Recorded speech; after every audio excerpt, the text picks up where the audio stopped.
राष्ट्रवादी अजित पवार गटातील शहराध्यक्ष अजित गव्हाणे यांच्यासह 16 जे नगरसेवक आहेत, माजी नगरसेवक, त्यांनी मोदीबाग या ठिकाणी शरद पवार यांची भेट घेतलेली आहे। मात्र या भेटी दरम्यान त्यांच्यात काय चर्चा झाली या संदर्भात जाणून घेण्यासाठी स्वतः राष्ट्रवादी शरद पवार गटाचे शहराध्यक्ष आपल्या सोबत आहेत। अध्यक्ष, काय सांगाल, कारण स्वतः तुम्ही त्यांना घेऊन गेलेला होता, त्या ठिकाणी नेमकी चर्चा काय झाली आणि कोण कोण ते नगरसेवक होते आणि किती नगरसेवक होते?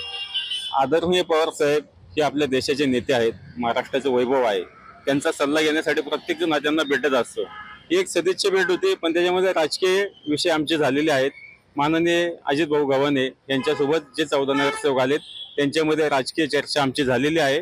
त्याच्यामध्ये सर्व अधिकार हा पवार साहेबांना आहे। पवार साहेब येणाऱ्या काही दिवसांमध्ये योग्य तो आणि सकारात्मक निर्णय घेतील। परंतु चर्चा काय झाली, कारण आता विधानसभा आहे, त्यानंतर महानगरपालिका आहे, कारण अजित पवार गटातील आमदार शरद पवारांची भेट तुमच्या मार्फत घेत आहे, याचा अर्थ राजकीय असणार ना? पिंपरी चिंचवड शहरामध्ये ज्या 3 विधानसभा येतात त्या तिन्ही विधानसभेवर आम्ही आमचा हक्क दाखवत आहे आणि या तिन्ही विधानसभा आम्ही लढणार आहोत आणि जिंकणार आहोत।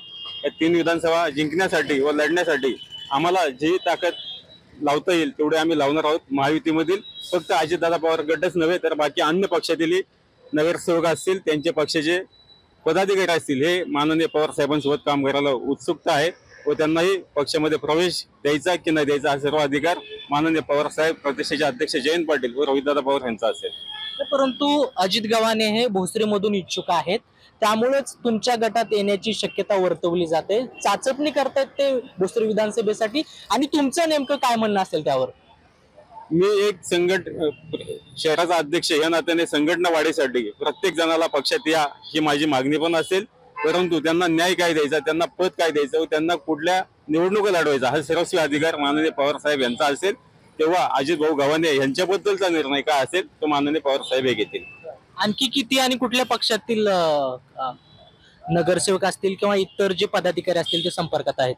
आता 14 नगरसेवक हे संपर्कामध्ये आहेत, त्याच पद्धतीने भाजपचे 5 नगरसेवक संपर्कामध्ये आहेत, त्यांच्याही भेटी मी लवकरात लवकर घडून आणेल। तसे 2 ते 3 नगरसेवकांच्या भेटी भाजपच्या झालेल्या आहेत, परंतु येणाऱ्या काही दिवसामध्ये भाजपचे 10 ते 12 नगरसेवक हे माननीय पवार साहेबांच्या भेटीस मी घेऊन जाईल, हे आज आपल्या माध्यमातून सांगू इच्छितो। परंतु आता अजित पवार गटातील काही जे नगरसेवक आहेत, माजी नगरसेवक, त्यांनी भेट घेतली तुम्ही म्हणताय, मात्र याचा शरद पवार गटाला फायदा होईल वाटतं का? कारण ते अजित पवार गटातून इकडे येत आहेत। शरद पवार गटाला फायदा तोटा हा आताच्या लोकसभेमध्ये माननीय सामान्य जनतेने, या स्वाभिमानी जनतेने पवार साहेबांसोबत थांबून हा दाखवून दिलेला आहे की ही जनता ही पवार साहेबांसोबत आहे, फुले शाहू आंबेडकरांच्या विचारासोबत आहे, पुरोगामी विचारासोबत आहेत।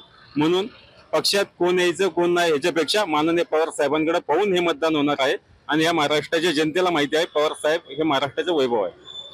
तर हे होते शहराध्यक्ष, यांनी स्पष्ट संकेत दिलेले आहेत की अजित पवार गटातील जे माजी नगरसेवक आहेत, स्वतः शहराध्यक्ष आहेत, ते शरद पवार गटामध्ये येण्याची शक्यता आहे आणि याबाबत त्यांची सकारात्मक चर्चा झालेली आहे। आणि त्याचबरोबर भाजपमधील काही माजी 5 जे नगरसेवक आहेत ते देखील त्यांच्या संपर्कात असून लवकरच ते देखील शरद पवार यांना भेटणार असल्याचं म्हटलेलं आहे। कृष्णा पंचाल, मुंबई तक, पिंपरी चिंचवड, पुणे।